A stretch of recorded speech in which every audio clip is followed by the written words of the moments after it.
आता काय तुला पाहिजे सांगायला आम्ही त्या लोकांनी आमचा विचार केला नाही अजिबात विचार करायला मागत नाही. आता लोकांनी पोराला अर्ज दिले पोराली जाऊन आली पोरा सगळी लोक फिरून आली आमदार मग म्हणतात करू आता अरे किती दिवस करणार हे लोक असं आता याच्या आधी वर आमच्या लोकांना गाव उठायचा पर्यंत करायला पाहिजे लोकांनी तर आम्ही जगण्याचे आरसे नाही जगण्याचा अर्थच नाही आमच्या लोकांचा राहिला. मग खूप भरावा केला करत पण भरावा जाणार हो. ज्या भराव्यामध्ये अर्धी नदी इकडे फिरते म्हणजे आमचं गाव जगतो. आमचा देव असेल एक मारुती हनुमान जयंती आमचा गाव घरचा देव त्या देवा जेव आम्ही आहेत शेतीवाडीचे जेव शेती आमची रात्री आमची म्हातारा आहे तरी कसला पुरा मी नाही मारणार मी जागणार मी पुणार माझ्या शक्यता मागत पण मी पुरा मला काय करू शकत नाही. मी बी असं माझं काढलेत फोटो काढलेत लोकांनी तारण जेव काढलेत पाण्यावर काढलेत नदीवर काढलेत कुणी बी चार लोक सांगतील येऊ म्हातारा कसं येऊ अधिकारीच नाही बघायला आला अजिबात अधिकारी आज फिरायला घ्यायला पाहिजे नको.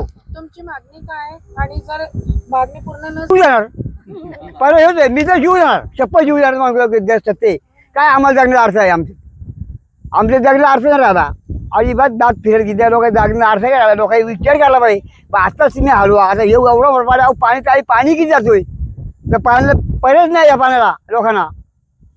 हे आमची नदी गावं आहेत ना ही उल्हासनगरच्या काठाला आहेत त्यात कोसरी बेंडसे वावलोली भातगाव अशी 5-6 गावं आहेत.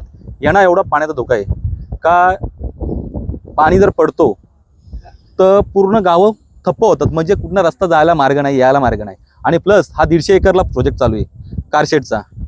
हा कारशेड झाल्यानंतर आमची गावं पूर्ण पाण्याखाली जाईल तशी आमची भात शेती जमीन पूर्ण यंदा तो काहीच राहणार नाही आमच्याकडे आणि दुसरा पर्याय आमच्याकडे काही नाही. आणि आम्ही शासनाकडे मागणी आणि पत्र सगळे केले पत्रव्यवहार सगळं केलं पण आमची कुणी दखल घेत नाही.